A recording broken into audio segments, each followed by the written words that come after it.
Olá, sejam muito bem-vindos a essa live, segunda live aqui no meu Instagram, onde nós vamos falar sobre a importância do sotaque, de respeitar o sotaque e não termos vergonha do nosso sotaque brasileiro assim que a gente começa a nossa experiência, né? Em falar o inglês como segunda língua. Tem uma convidada super especial, a Ellen. Deixa eu adicioná-la aqui para ela juntar-se a nós. E o nosso tópico principal vai ser esse: como a gente vai conseguir vencer essa barreira da vergonha, do sotaque, de falar o inglês. É muito comum nós brasileiros a gente termos essa preocupação, né, essa vergonha de falar o inglês. Deixa eu ver aqui se a Ellen está entrando. Adicionar como moderador. A Ellen, gente, é uma grande amiga. Fomos vizinhos, inclusive, de apartamento. Adicionar como moderador. Ok, vamos aguardar. Por anos. E era muito engraçado, porque a gente, como a gente atendia os alunos também, né, em casa, a gente se cruzava pelos corredores muito frequentemente com os alunos. Então, os vizinhos, eles já estavam acostumados a ouvir aquela conversação toda, completamente acostumados. E hoje... Aqui. Olá, Ellen! Seja muito Oi, bem-vinda! tudo bem? Muito obrigada. Te É um prazer agradeço. estar aqui com você. Prazer é meu, eu te agradeço o convite. Obrigado por aceitar o convite. E uma honra Ah, fazer essa live com você. Você sabe o quanto eu admiro você como profissional e, lógico, todo o carinho que eu tenho por ti. A Ellen cuidou do meu gato várias vezes quando eu fui viajar, quando nós éramos vizinhos. nós somos dois gateiros. Dois gateiros de coração, né? Sim, exatamente. E eu e a Ellen, a gente tem uma grande experiência para compartilhar.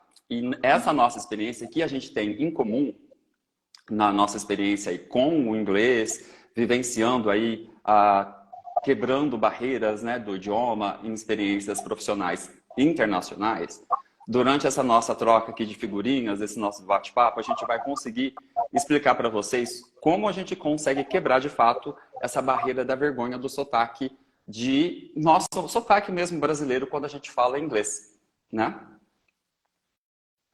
Vamos começar falando um pouquinho, Ellen, sobre, primeiro, a diferença entre sotaque e pronúncia. Quando nós nos referimos à pronúncia, a gente está falando sobre os sons que nós precisamos emitir para que a palavra esteja correta e as pessoas consigam nos entender. Então, essa é a pronúncia. Já o sotaque, Cari- ele... Perdão. Ok, já está de volta. Já conseguimos voltar. E o Continua. sotaque, estou aqui explicando a diferença de pronúncia e sotaque, Ellen. O sotaque, ele vai ser o quê? Esse conjunto de sons, né, de características linguísticas que nós trazemos, de acordo com da região onde nós somos alfabetizados, nós aprendemos a falar.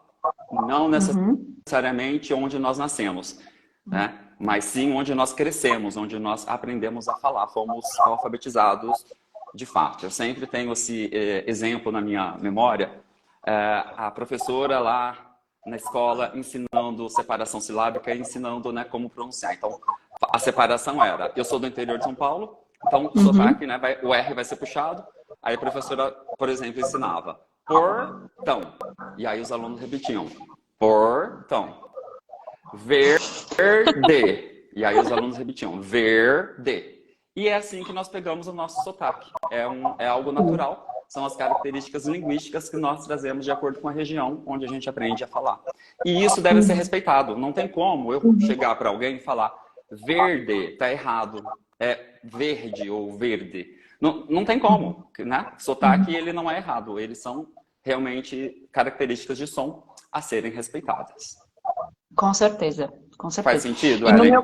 no meu caso eu falaria verde, porque eu nasci em São Paulo, capital, então eu aprendi a falar porta. Então, quando eu cheguei em Ribeirão, era bem chocante para mim ouvir as pessoas falando porta. E hoje eu já falo porta normalmente. Mas eu achei muito interessante isso que você colocou. É importante distinguir, ainda que mesmo para nós profissionais que trabalhamos, tanto os linguistas, quanto as pessoas que trabalham com linguística aplicada, quanto profissionais de ensino de língua inglesa, essa distinção entre sotaque e pronúncia é uma linha bem fina. Às vezes a gente cruza para um lado, às vezes a gente cruza para o outro. Mas eu achei muito importante isso que você falou. É uma coisa que eu sempre falo para os meus alunos. Se você fala water ou water, potato, potato, né? Tanto faz. Agora, se você falar waiter, isso vai causar problema. E aí entra né? a pronúncia. Exatamente. Aí entra um problema de pronúncia, não é de sotaque. Exatamente. Perfeito. Exatamente. Perfeito. E o potato já é até uma forma, né? Uma piada que exatamente é usada até como a gente está conversando em inglês e aí você está num bate-papo com alguém e aí você quer dizer, ó, no final das contas dá na mesma coisa. Aí a expressão é potato, ou seja, não importa, no final das contas é a mesma palavra, é o mesmo significado, Exatamente. apenas os sons diferentes. Exatamente. E é muito interessante. Uma coisa para adicionar aí, meus alunos às vezes me perguntam, né? Mas você fala beautiful. Por que você fala beautiful? Por que você fala better? Seu inglês é britânico? Gente, não. não. Assim, eu tô muito além, e não só eu, né? Parece uma coisa muito... não, nós estamos muito além dessa dicotomia de inglês britânico versus inglês americano. Então, eu explico para eles, olha, eu falo beautiful e falo better porque tem um T. Então, eu acho que, assim, como o meu objetivo é que as pessoas me entendam cada vez melhor, eu vou falar de uma forma que tem um T, elas vão ouvir o T. Eu não vou falar better. Não porque eu gosto mais desse ou daquele inglês. É inglês brasileiro. Okay? Inglês brasileiro. Mas são escolhas de pronúncia que eu faço, dentro do meu sotaque, é claro, para que o meu interlocutor me entenda cada vez melhor. Só isso. Nada de britânico, americano. Ai, estadunidense. Aliás, eu nem gosto muito do termo americano, porque tudo que a gente fala é político. Saibam disso. Todas as nossas escolhas são políticas. Então, quando eu falo estadunidense, eu estou falando só das pessoas que estão dos Estados Unidos. Em inglês, eu faço questão de falar US American, porque, né, se você falar American, nós somos Americans. E eu fico putaça, perdão. Sorry for my French. Que quando as pessoas falam, os Americans, eu também sou American. É muito engraçado, né? porque é com um continente, né? Isso sempre foi algo muito interessante mesmo, de fato. Pra mim também. Eu fico muito louca quando alguém, não, esses são Americans, você não é American. Quem disse que eu sou American? Eu sou sim. Exatamente. E é bem interessante mesmo essa questão. No começo, quando eu comecei, né, a dar aula de inglês, às vezes as pessoas me perguntavam, você ensina inglês britânico ou americano? Eu sempre falei, inglês brasileiro. Inglês brasileiro. Exatamente. Sou brasileiro, moro no Brasil e falo inglês brasileiro, né? Então aí agora a gente entra com essa ideia do inglês como língua franca. Né? Para clarificar essa ideia de que falar inglês como brasileiro está correto, porque assim como falar inglês como norte-americano e inglês com sotaque indiano, primeiro, todo mundo é nativo de algum lugar. E todo mundo vai ter as características linguísticas daquele lugar. Ou seja, a gente vai respeitar essas diferenças, certo? Exatamente. Vamos explicar um pouquinho mais sobre língua franca? Peraí. Eu vou só fazer um comentário sobre essa questão do sotaque, porque às vezes eu ouço pessoas falando assim, mas o inglês dos indianos é muito ruim. O inglês dos chineses é muito ruim. As pessoas têm uma confusão. Assim, não existe sotaque ruim. Existem sotaques, isso do ponto de vista de listening, tá, gente? Não tanto da sua produção, mas do que você recebe. Quando você fala que o sotaque de alguém é ruim, na verdade isso não existe, porque o que acontece é a falta de familiaridade com um determinado sotaque. Então, quando você não entende um determinado sotaque, não quer dizer que ele é ruim, que ele é pesado, que ele é forte. Só quer dizer que você não tem familiaridade com aquele sotaque. E conforme o tempo passa, se você tiver, assim, em contato constante com aquele sotaque, vai fazer sentido para você depois de um tempo. Então, não existe isso. Se não existe sotaque ruim, sotaque forte e etc., o nosso também não é ruim, não é forte, né? O nosso sotaque, como o Plínio bem falou, ele reflete as características de onde você vem. Então, quando você nega seu sotaque, quando você tenta copiar, né, um sotaque de um estadunidense ou de um britânico, etc., você está negando as suas origens. Isso é muito sério. Você está dizendo, não, eu não quero pertencer a esse grupo, sabe? E tem um livro muito bacana que fala sobre bad English. E está disponível na Amazon gratuitamente, né? E eles falam muito sobre a percepção que as pessoas têm. Então, eles trazem uns casos bem sérios, assim, de gente que foi testemunhar em tribunal e por causa do sotaque da pessoa ser percebido como um sotaque sem tanto prestígio. No caso, eles estavam falando do contexto estadunidense, né, das pessoas da comunidade negra americana não serem percebidas como um sotaque de prestígio. Então, elas estavam em desvantagem quando iam para um tribunal, por exemplo. Isso é muito sério. Então, assim, nosso contexto não é tão complicado, né, enquanto brasileiros falando inglês, mas não neguem seu sotaque. Seu sotaque é quem você é sua família, é sua cultura, é seu país. Tenha um orgulho dele. Exatamente. É muito interessante mesmo essa observação. Pela falta de costume, né, com o sotaque. Por isso que eu sempre recomendo os meus alunos treinar o listening com diferentes sotaques. Por exemplo, aquele material do TED Talks.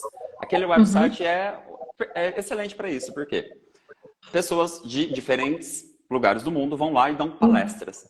E aí você fica familiarizado com diferentes sons, diferentes sotaques, e aí você tem mais chances de entender melhor. Por exemplo, se você está fazendo uma viagem internacional e está interagindo com outras nacionalidades, e se você está numa reunião, numa multinacional, você acha que as pessoas vão ter uma nacionalidade só numa multinacional? Não. Então precisa sim treinar o listening com sotaques diferentes também. Isso é muito importante. E uma coisa que eu percebo em muitos comentários, né, quando a pessoa comenta assim, o sotaque indiano, é o primeiro que eles falam de fato. Não consigo entender o sotaque indiano, tá. Aí a mesma pessoa fala assim, o nativo americano fala muito rápido, eu não entendo. E o britânico parece que está falando com uma batata quente na boca. Batata na boca. E eu não consigo entender. E aí você vai percebendo que a pessoa ela não entende, ela não desenvolveu o listening, porque ela não está treinando. Então ela não consegue entender e ela vai botando a culpa no sotaque. E aí a gente também tem que trazer o quê? Puxar para nós a responsabilidade. Se eu não estou entendendo nada de que ninguém está falando, é porque eu não estou treinando meu listening o suficiente. E eu não estou dizendo que isso é fácil não, tá, gente? O listening, assim como qualquer outro aspecto do idioma, é um desafio, precisa de tempo, dedicação, esforço e concentração ali. Então, não é uma coisa que vai cair do céu, a gente vai sair entendendo todos os sotaques diferentes. A gente precisa treinar. Então, sem esse treinamento, a gente vai ficar sempre botando a culpa no sotaque e não na gente. Eu não entendo, não porque eu não estou estudando, eu não estou treinando. Eu não entendo por causa do sotaque das outras pessoas. Então, vamos começar a trazer a responsabilidade para nós também. Exatamente. E vice-versa, né? Que entra um pouco na questão de inglês como língua franca. Ok. Você estava falando que a gente tem várias coisas em comum. Você vai falar da nossa experiência no navio? Vamos sim. Vamos sim. Gente, vou começar pela minha, então. Trabalhei no navio de cruzeiro, no transatlântico. Fui para lá quando eu tinha 25 anos. E imagina só um transatlântico com capacidade para 2.000 passageiros e 600 tripulantes. Essa tripulação, ela é formada por dezenas de nacionalidades diferentes. Então você convive, mora junto ali e trabalha com elas. Então são filipinos. Imagina você falando inglês com filipino. Majoritariamente, né? Vários indianos trabalhando. O primeiro cabin mate que eu tive, que eu dividi a cabine, era um indiano. Depois eu dividi cabine com ucraniano, vários ucranianos, romenos, colombianos, várias nacionalidades. Então, assim, é um experimento linguístico e cultural riquíssimo. Maravilhoso. Maravilhoso. E lá eu ouvia as pessoas falando inglês corretamente, fluentemente. Eu falava, nossa, todo mundo fala inglês fluente, todo mundo fala inglês fluente, e todo mundo com o seu sotaque. E aí eu pensei, gente, para que ficar, né, tão preocupado com o sotaque, ou para que ficar tão preocupado em imitar um sotaque específico? Não digo que é errado. Se a pessoa toma uma decisão de querer falar um dia um inglês como se fosse um nativo americano, norte-americano ou um britânico, é só a pessoa focar nisso e aí ela vai treinar esse sotaque. O que é válido também se a pessoa tomar essa decisão. É uma decisão que vai da pessoa. Não é uma obrigação falar como, mas é uma decisão se a pessoa quiser. E aí era aquela experiência, todo mundo falando inglês com aquela diferença de sotaque, eu falava, uau, isso é riquíssimo, riquíssimo. E aí eu percebi que não tinha problema nenhum eu falar inglês com o meu sotaque brasileiro. Com certeza. Com certeza. Mas, Plínio, uma coisa que você falou agora, antes da gente falar mais do navio, quando a pessoa ela resolve, eu quero falar inglês como um estadunidense ou como um britânico, ou copiando aquele sotaque que ela percebe que é de prestígio. Eu penso que muitas e muitas vezes essa decisão ela é baseada em informações errôneas. Então, assim, no navio, qual que era nosso principal objetivo? Entender um ao outro e conseguir fazer o trabalho, né? Então, assim, a gente não estava preocupado com questões como erros, assim, porque na maior parte das vezes eles não influenciavam, né? Assim, se a pessoa está falando she does ou she do ou she do, tanto faz, porque a gente entendia e não era o objetivo, né? Meu marido tinha um inglês horroroso quando foi trabalhar na nave. E aí ele ficou lá 2 meses sem mim. Quando eu cheguei, eu falei, como é que você tem amigos aqui? Assim, ele falava assim, quase nada de inglês. E aí ele falou, não, eu tenho vários amigos. E eu, mas como isso? Né? A gente se entende. Assim, erros crassos que eu, né, na época, quando professora, ia ficar, meu Deus, vou falar uma coisa dessa. Mas, enfim, o conceito aqui, que era o mais importante no navio, era inteligibilidade. Então, quando a gente fala de inteligibilidade, a gente começa a pensar que um nativo, eu não gosto muito dessa palavra, mas vamos lá, um nativo do idioma nem sempre é a pessoa mais inteligível. Inteligível, eu quero dizer alguém que consegue entender. Então, foi feito um estudo muito famoso, isso em 92, tá, gente? Não é nem novo.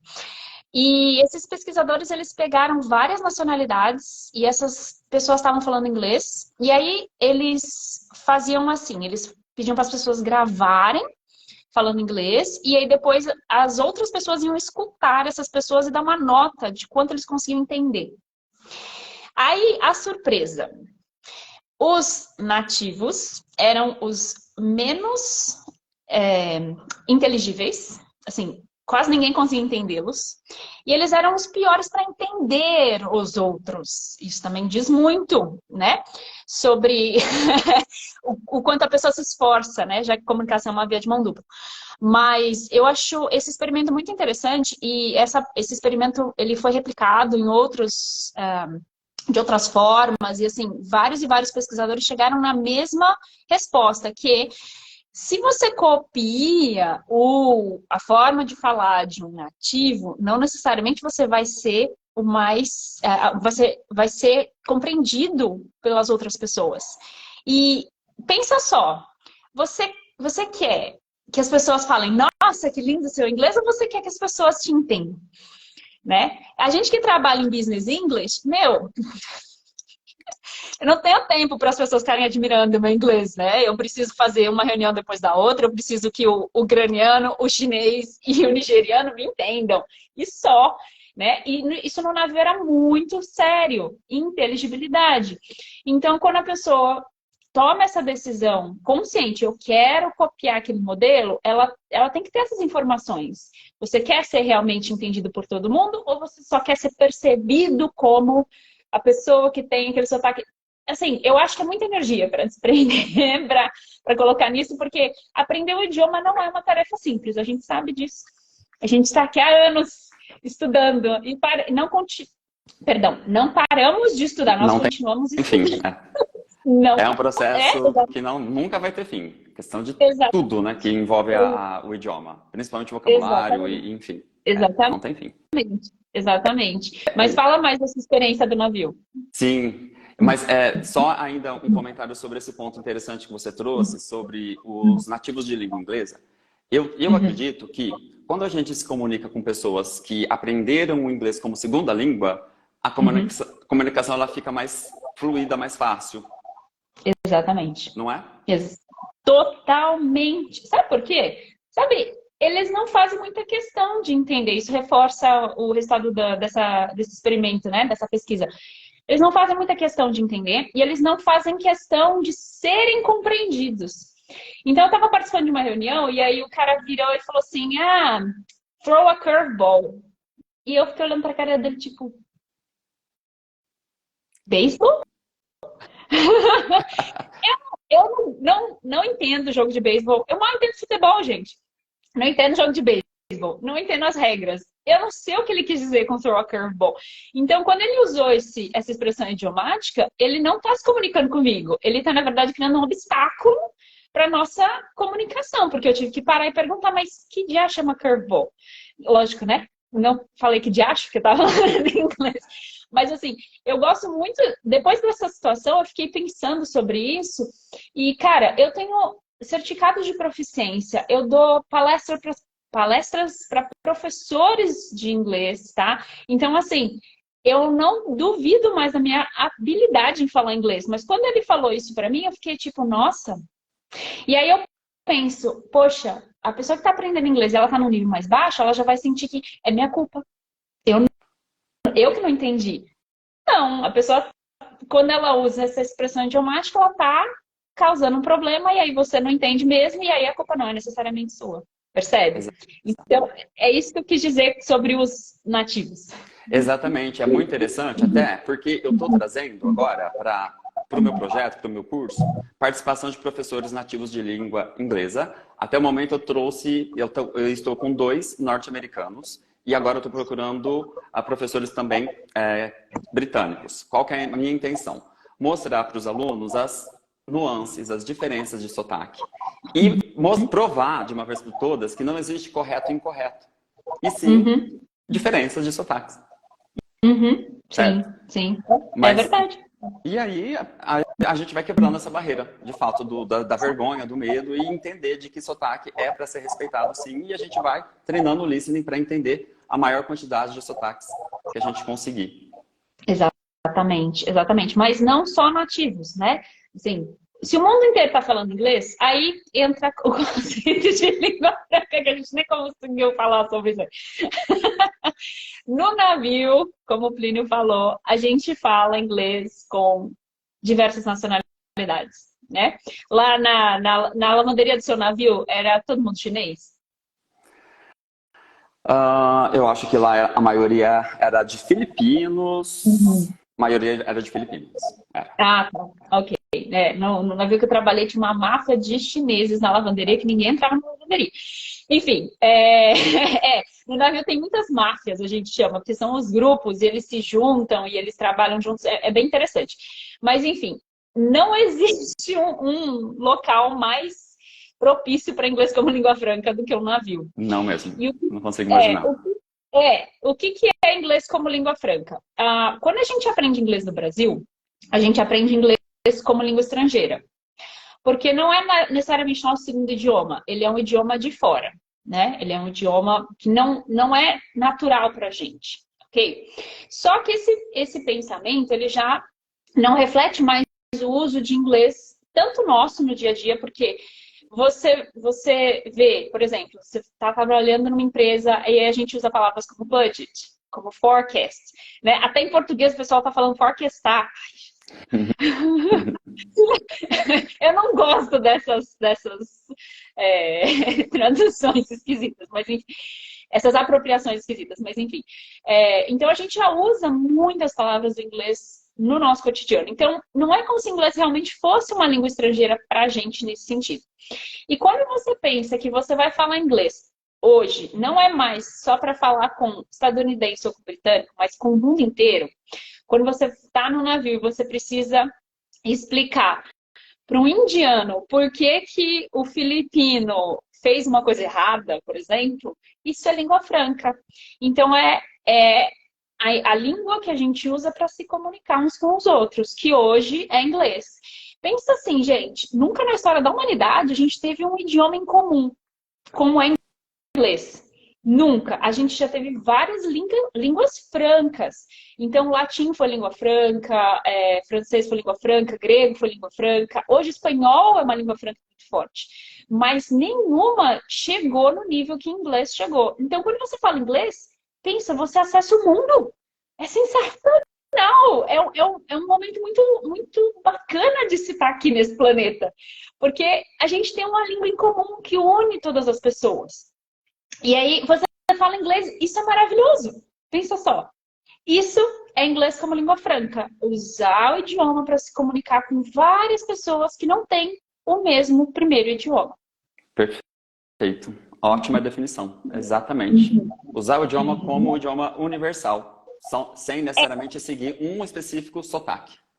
Exatamente, exatamente. E quando a gente começa a se comunicar em inglês como língua franca, inteligibilidade é o pilar, é a coisa mais importante, que é o filipino tá entendendo o ucraniano, né? Já que nenhum dos dois tem a primeira língua em comum.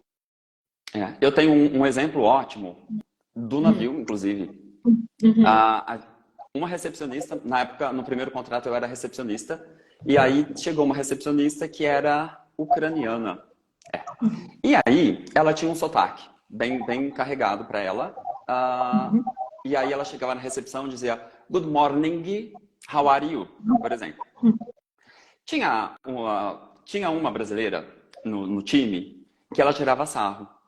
Ela tirava sarro mesmo, até na frente. A menina sofreu até bullying.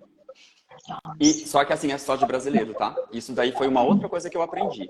Nessa experiência do navio, com várias nacionalidades convivendo e trabalhando juntas, todo mundo tenta se fazer entender e respeita o outro para entender, ser entendido, e ninguém tira sarro de ninguém. Com exceção de brasileiro. O brasileiro tem uma característica de querer tirar sarro do sotaque dos outros. Coisa que outras nacionalidades eu nunca vi nessa minha experiência toda. Inclusive nas outras que eu tive internacional, nunca vi. Sim. Tirar sarro.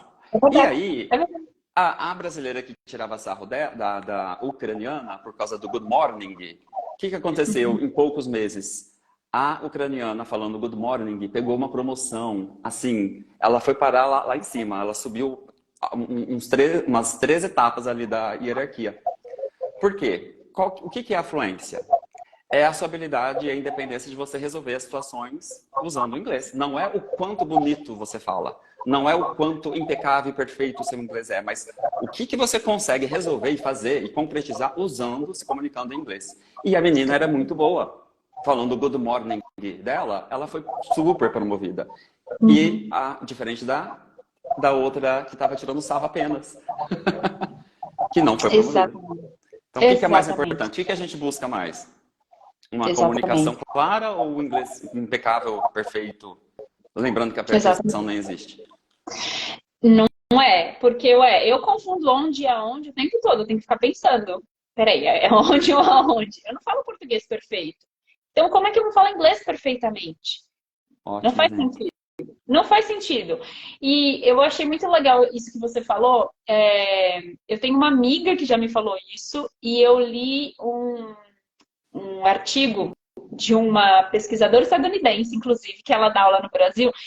E no artigo dela, ela fala: eu morro de medo de falar inglês com os brasileiros. Eu também ouço muito dos meus alunos. Eles ficam pegando cada errinho. Eu não posso falar absolutamente nada errado, porque eles já ficam, mas você é nativa. e isso eu ouvi de uma amiga também. Exato. Que brasileiro é muito pique. Nossa, pega cada coisinha.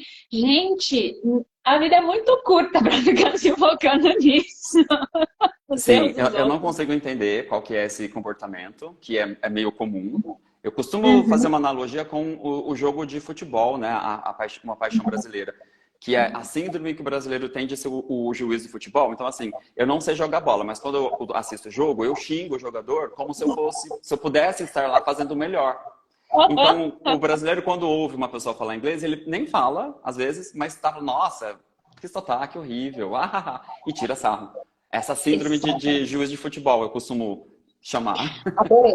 Não, adorei, adorei. Vou usar essa agora. E eu achei interessante que você colocou sobre essa questão da fluência, né? Porque, assim, eu preparo muitas pessoas para processo seletivo. É uma coisa que eu gosto muito de fazer.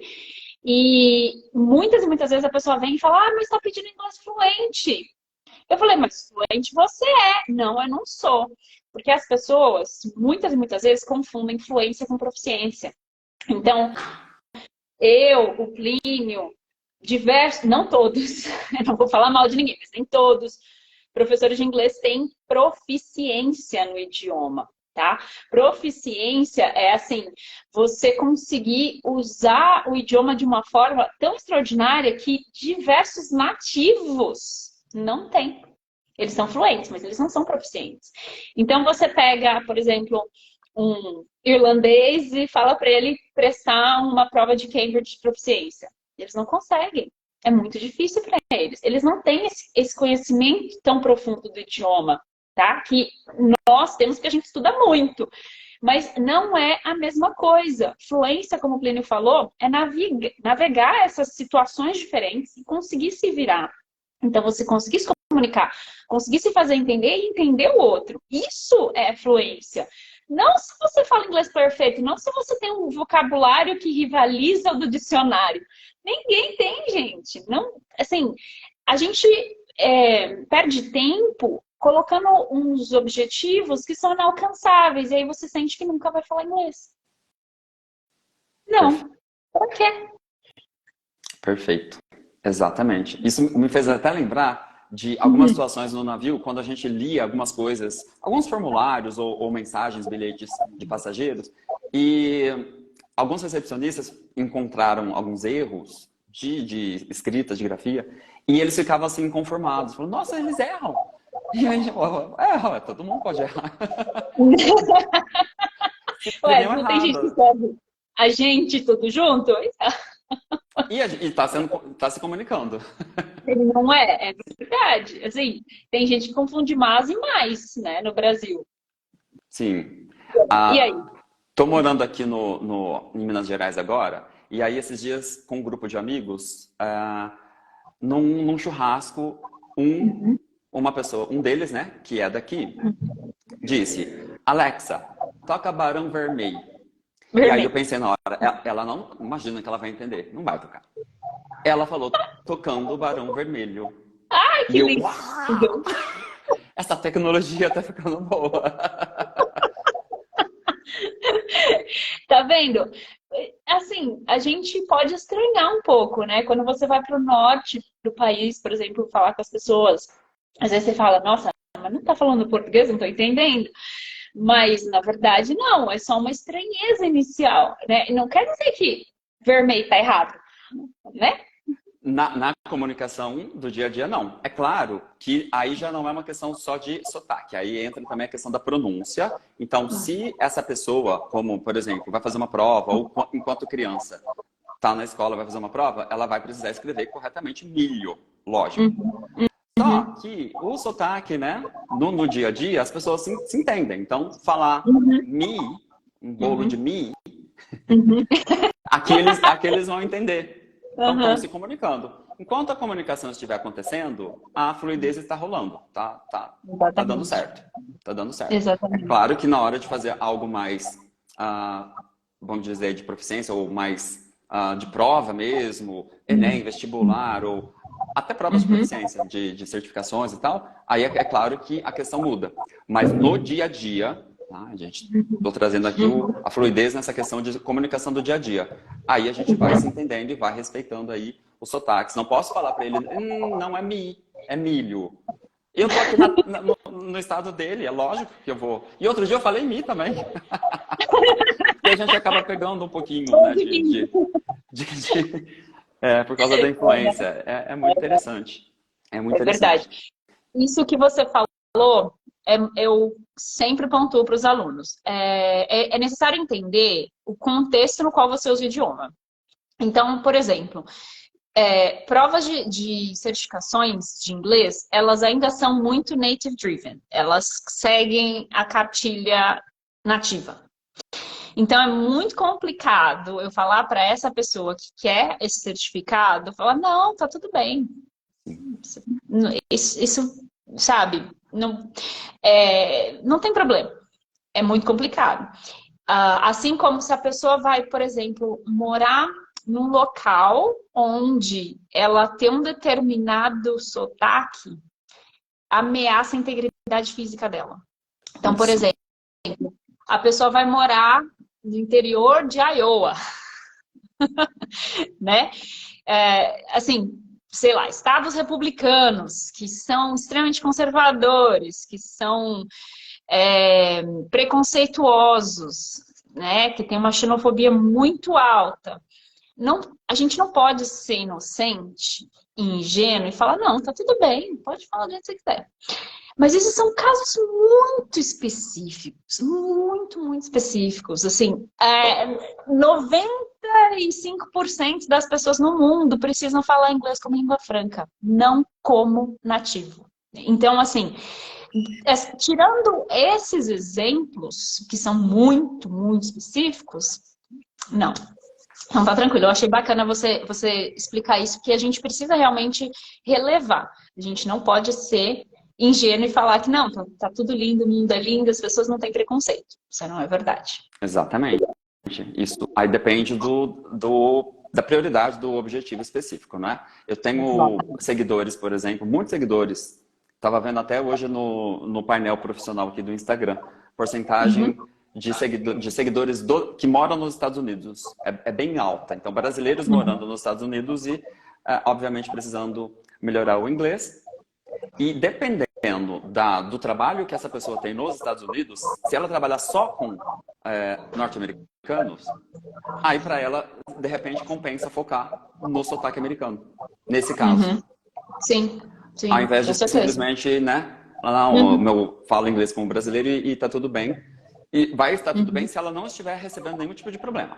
Mas eu já recebi um aluno que disse que sofria discriminação na empresa.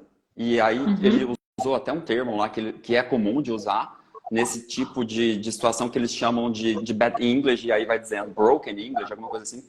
E que aí tenha um certo preconceito porque a pessoa fala o inglês com um sotaque muito carregado.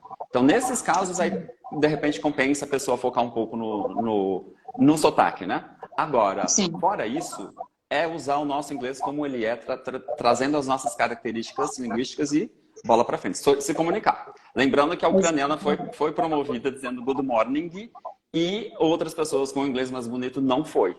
Então, de novo. Exatamente. Isso é muito, muito importante. A gente tem que realmente levar em consideração qual que é o contexto que a pessoa usa a língua.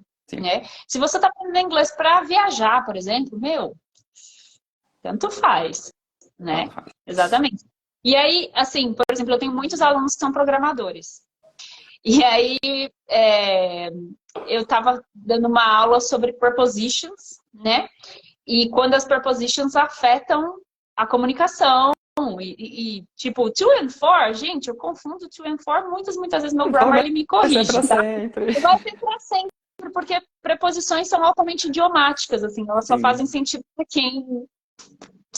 Não faz sentido pra ninguém. Só faz sentido pro grammar. Mas, enfim. E aí eu tava explicando isso e eu fui falar, não, porque, por exemplo, você entra aqui no GitHub e aí você coloca depends. E aí você coloca depends of. E eu achei um monte de resultado. Olha só. Porque assim, como é que eu vou falar? Não, mas tá errado. Exato. Tá errado? Mas se tem mais de, sei lá, 500 mil resultados, gente, a língua tá viva. A língua, ela muda. A língua, assim, todo mundo que usa o idioma muda como como ele é. Então, assim, a gente fala muito de gramática prescritiva e gramática descritiva, né? A prescritiva é o que os professores falam, olha, isso aqui tá certo. A descritiva as pessoas usam a língua assim. Então, a gramática descritiva, com o conceito de inglês como língua franca, tem mudado muito. Então, muitas e muitas coisas que, não, mas isso tá errado. Tá errado? Ok, mas se tem tanta gente falando, como é que pode estar errado? Exatamente. Entende? Então, assim, pra gente fica um pouco mais complicado para ensinar, porque a gente tem que fazer escolhas. Não, isso afeta a comunicação. Isso não afeta a comunicação. Então, é bem mais complicado. Agora, para vocês ficou muito mais fácil. Porque aí não tem que se preocupar tanto com, nossa, mas isso é um erro? Isso é percebido como um erro? Não, né? Exatamente. E se for, às vezes é um erro imperceptível.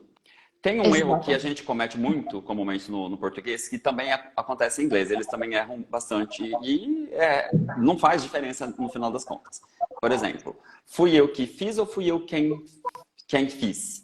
Tem muita gente que vai errar, porque aí entra uma questão de objeto e tudo mais. No inglês também, a questão do who e whom. E no final a gente entende. No final a gente... Quem que tá usando whom ainda, pelo amor de Deus? Muito ok, comum, e tá tudo certo, e bola pra frente. Não é, exatamente, exatamente. Uma das mães do conceito de inglês como língua franca, Jennifer Jenkins, ela fala há anos que o S vai desaparecer da terceira pessoa do singular. Eu tô rezando para isso acontecer. Isso já está acontecendo. Assim, você vê muitas e muitas pessoas que simplesmente abandonaram esse S. E ela disse que sim, que ela não estima um prazo, claro, mas sim, que no futuro ele vai desaparecer, assim como todas... Não sei se vocês sabem, mas quem está ouvindo, o Plínio, eu sei que sabe disso. O inglês, quando ele veio do germânico, né, não era nem do alemão, do germânico, o inglês tinha 6 conjugações diferentes no presente. E hoje a gente só tem 2. Então, ela falou que isso é um processo natural que vai desaparecer esse S no futuro.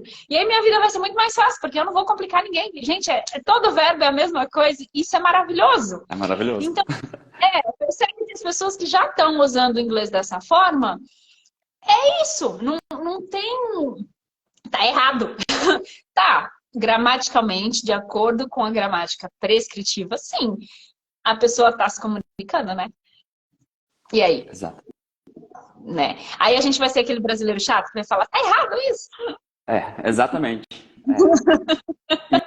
E aí a questão de novo, das diferenças de sotaque e de que não tem como, às vezes, ficar corrigindo se tá certo, né? Por exemplo, eu percebi nos últimos anos que começou nas redes sociais algo parecido com um terrorismo linguístico de professores fazendo conteúdos, dizendo assim, não diga how are you, você soa muito básico. Então, aí eles começaram a falar assim, não fale assim, não pare com isso. Então, pare de usar you are welcome, para dizer de nada. Eles não falam mais assim nos Estados Unidos. Nos Estados Unidos, meu Deus, e no resto do mundo. E aí começou esse terrorismo, essa onda de vídeos, nesse formato de não faça isso porque não é assim que eles falam mais. E aí tá. Chegando lá, 2021, passei um período em Zurich, na Suíça, de 9 meses. Fiz uma amizade com uma americana. E aí eu não usava o how are you. Eu usava outras formas. Falava how's it going, WhatsApp. De tanto assistir esses professores fazendo esse tipo de vídeo. Não diga how are you, porque você soa muito básico. E ela só me cumprimentava dizendo how are you. E quando eu cumprimentava ela, ela dizia I'm fine. E o de nada era you are welcome. E então eles estão falando assim? E no Brasil tá esse terrorismo todo de que não se fala mais, não pode mais falar. Pode, gente. É inglês, é o idioma, tá correto. Pode falar how are you, I'm fine. Se quiser pode falar I'm good. Pode falar you are welcome para dizer de nada. E também todas as outras formas, se não quiser usar sempre a mesma, mas está correto. Está correto. Nossa, assim, esse é um dos meus, sabe, terrorismo linguístico me mata.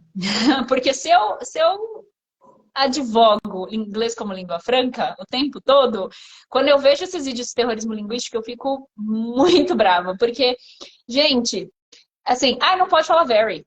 Se não pode falar very, então o inglês acabou. Né? Né? Eu vi esses dias, quem que era? A pessoa tava, em vez de falar very alguma coisa, era uma outra palavra que era tão absurda que eu assim, cara, ninguém nem vai entender se a pessoa me usar um negócio desse, né? Tipo, ok, de very tired para exhausted, beleza, as pessoas entendem. Agora, tem algumas palavras que elas são tão...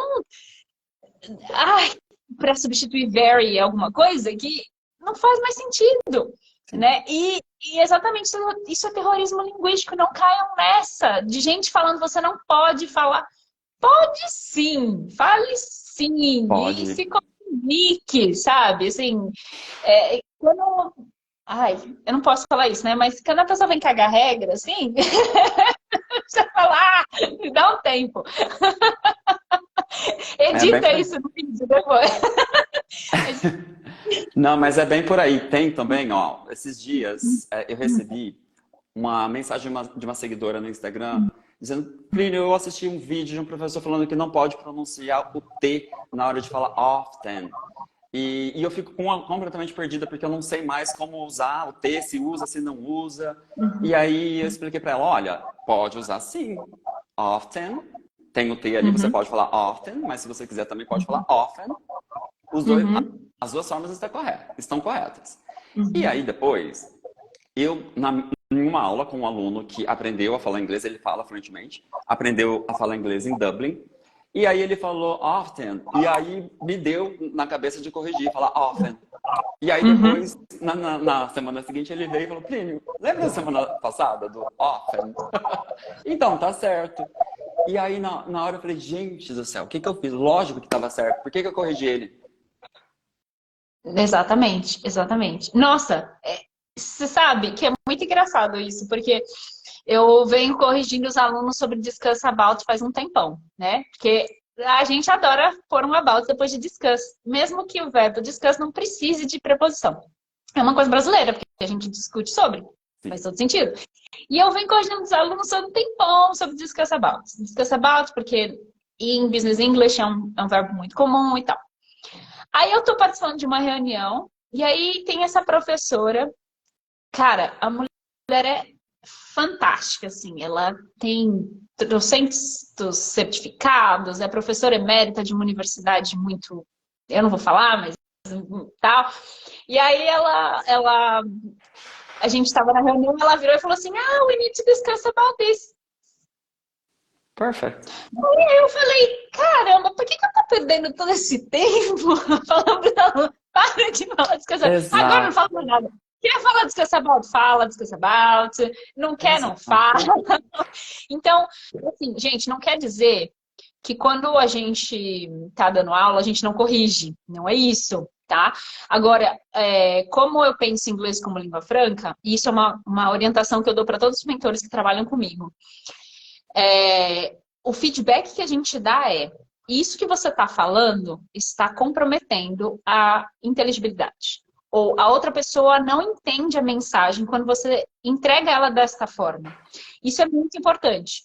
Então, assim, a gente não fica mais focado em pequenos errinhos que, assim, normalmente se corrige, tá? Então, é diferente quando a gente está pensando em inglês como língua franca. E é esse o ponto, ok? Não quer dizer que a gente não corrige. Não, Exato. você pode falar qualquer coisa? Não, espera, não é qualquer coisa. As pessoas estão te entendendo? Sim. Tá? Uma coisa...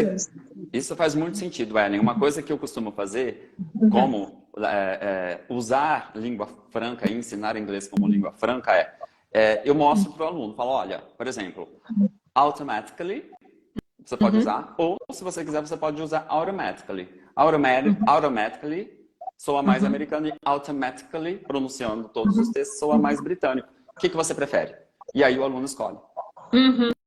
Sim. E aí eu digo para ele, só que uma vez que você escolhe, aí você sempre vai usar o mesmo som. Porque se você vai falar automatically e depois eu falo automatically, aí fica um pouco confuso para quem está te ouvindo. Mas as duas formas estão corretas. E aí fica a seu critério. Então, mobile or mobile. Mobile seria um som mais britânico e mobile mais americano. O que você prefere? E aí o aluno Sim. escolhe e aí vai repetindo depois aquilo. Exatamente, exatamente. Eu já nem falo mais britânico ou estadunidense. Ó, é isso aqui, ó. Tem isso aqui, tem isso aqui. Tem esse, Às vezes falo, eu também às vezes nem falo. Falo, ó, tem essa forma e essa forma. O que você prefere? O que você acha mais fácil?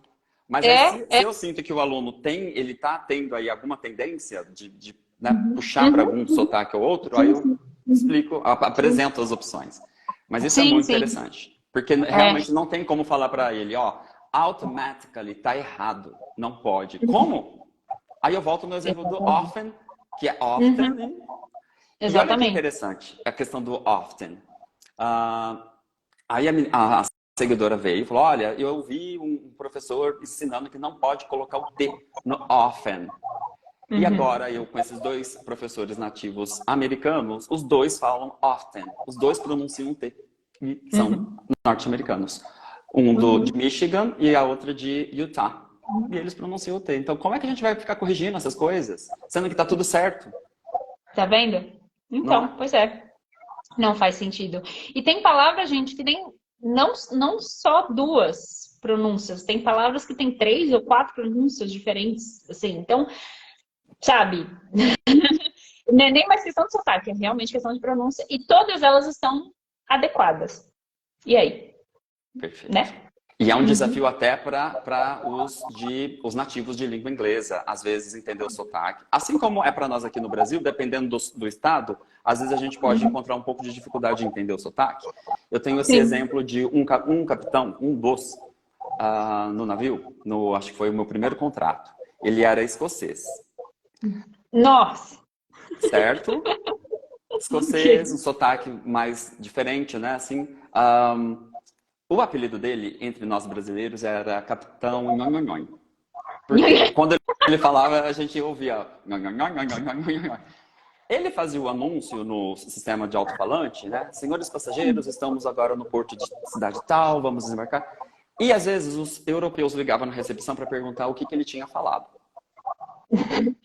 Aí a nossa reação é, às vezes a gente entendia tudo, às vezes a gente entendia alguma coisa e às vezes a gente não entendia. E a nossa vontade era dizer, se você que é europeu não entendeu, eu também não. E aí a gente tinha, para nossa sorte, um gerente lá que era inglês, que nesses casos, quando não dava realmente para entender, a gente ligava para ele e pedia socorro. O que o capitão falou? Para a gente poder responder para os passageiros europeus que estavam ligando para a gente. Então, sotaque diferente de acordo com a região. Exatamente. Tem um vídeo correndo no Instagram faz um tempo de um inglês, e aí vem um cara, eu não sei se o cara é irlandês ou escocês, e aí ele vai fazer uma pergunta, e aí o inglês fica lá. Eu não entendi, desculpa. Repete. E aí o cara repete 3 vezes, e ele continua falando, eu não tô entendendo. É um vídeo muito engraçado que, tipo, demonstra exatamente isso, sabe? Precisa de legenda para eles também. Então, é isso. É a familiaridade com determinado sotaque que faz com que você entenda ele ou não. Não é que tá errado, não é que é sotaque ruim, não é que é sotaque difícil. Exatamente. E é só a gente, a partir do momento que a gente entende e aceita isso, começar a respeitar não só o sotaque das outras pessoas, mas principalmente o nosso. Exatamente. Ai, que lindo! Eu acho que a gente pode terminar aqui, com certeza. Porque essa foi Fechamos a mensagem com chave de ouro. Exatamente. Blini, muito obrigada pelo convite. Eu que agradeço, Ellen. Muito obrigado. E a gente pode combinar uma próxima em breve. Obrigado. Tá, com certeza. Tchau, tchau. Obrigada, pessoal. Obrigado. Tchau, tchau.